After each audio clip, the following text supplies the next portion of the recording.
Superman once said, "This S on my chest may just be an S on your planet, but on my planet it stands for hope." Now when I heard this, I made a connection. Because this word on my hat may just be words to you, but to me it stands for hope. To that young artist who comes home to complete darkness, and the only source of light he has is the hope that shines through his bedroom window from the street lamp outside. It stands for hope. To that young lady who's thinking about ending that beautiful song called Life because she doesn't feel accepted anymore. It stands for hope. Hope that the persecution and the trials that we go through every day because of who we are and what we believe in isn't in vain. See, our clothing is the statement, but our message is the mission. Be your own cool and uniqueness without exemption. The trick is to guard your heart and protect it, even if that means being rejected. Be the change, they say. Challenge accepted. A lot of people brush this off because they never heard the message. A clothing company that aims to prevent bullying and suicide through motivational speaking and action. They even told us it was impossible. But I stand here today because I made it happen. 2 years of sowing seed in dry land just when you thought we were done. Cool life living, the best is yet to come. Now see, that young artist is me, and that young lady is my sister. We didn't have much growing up, but at the same time we had everything we needed, and that was hope. That's what I've come here to give you today. It is an honor to be able to stand on the stage and speak of a man like Dr. Martin Luther King. But before I go in about Dr. King, I want to tell you about another king, and his name is David. David was a shepherd. He wasn't the tallest or the strongest. He didn't come from some rich background, nor did he graduate from some big Ivy League school. He was a common kid, some might say. Occasionally he would have to defeat lions and bears from eating his sheep, but that's what happens when you're a shepherd. You protect your flock. Little did David know that these trials and tribulations, disguised as lions and bears, would prepare him for an even bigger opportunity. And his name was Goliath. Goliath was a great warrior, standing at 9 feet tall, wearing 125-pound armor. Long story short, he looked intimidating. But that didn't faze David. See, David ripped his sheep from the mouths of lions and tore them from the paws of bears. As far as he was concerned, this is the moment he'd been waiting for his entire life. I can imagine the thoughts running through David's head as his heart beat like a snare drum. The time is now. David rushed towards the giant with 5 tested rocks and knocked the thread off his feet. Prove it to everyone who has eyes and ears that it is possible to overcome what was labeled impossible. But see, the thing that we tend to forget is that Goliath had brothers, just as big and just as strong. But after seeing David overcome his giant, he gave others hope to overcome theirs. That sound a little bit familiar? See, Dr. King is similar to King David. He defeated a giant that many were afraid of.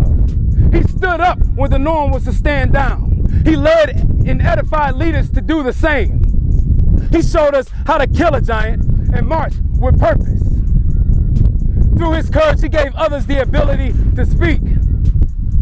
Then why are we so quiet about what's going on in the world today? Over time, we have become hushed by society to believe that our voices don't matter anymore. That the type of leader Dr. King was doesn't exist anymore. That if we speak, we won't be heard. See, instead we conform to what we see on TV and we shrug our shoulders to possibilities we think aren't within our grasp. We want to see change, but we don't want to be the change.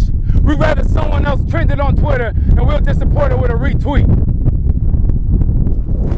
But I'm here today to tell you that 50 years ago, one man stood up and started marching.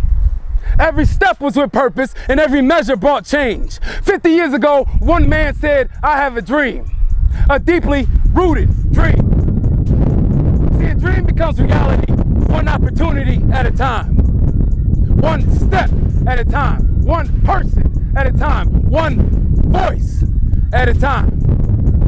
One voice singing in the darkness can shed light to a dark and twisted world. And that dream has manifested itself into reality, and that's why I'm able to stand here today and give you hope. But I have a question for you. Who told us to stop marching? March time, march. Yes, we won the battle, but the war's not over. We overcame segregation, but there are still more giants out there lurking in the battlefield. We should overcome poverty in America. We should overcome bullying and suicide in our schools. We should overcome our rights slowly being taken away from us as American citizens. But why is it that when I look around at my peers, I see a bunch of satisfied faces? But we cannot be satisfied.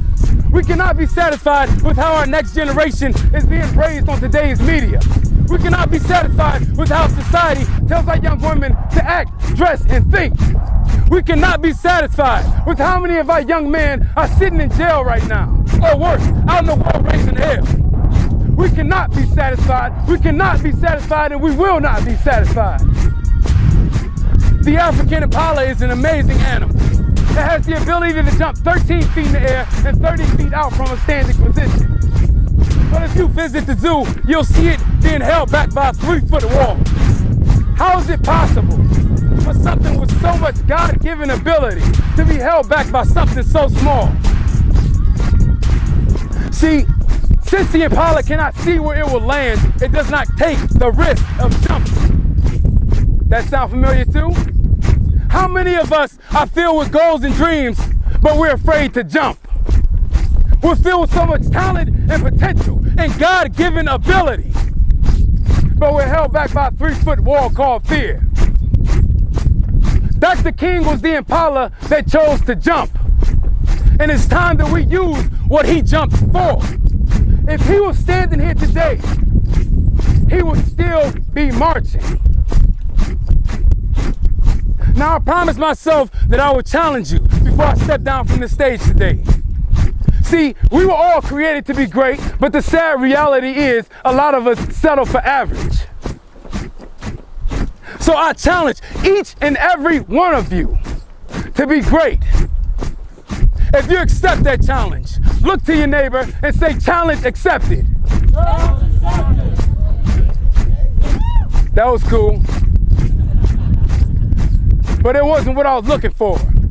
I'm looking for you to be a little louder. See, I just asked if you accept the challenge to not be mediocre, to not be average, to not settle for what you were given, but to go above and beyond, to sow seeds in the ground even though it's covered in snow.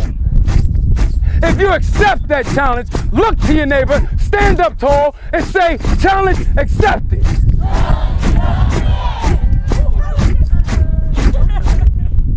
The time is now. Be the change, they say. Challenge accepted.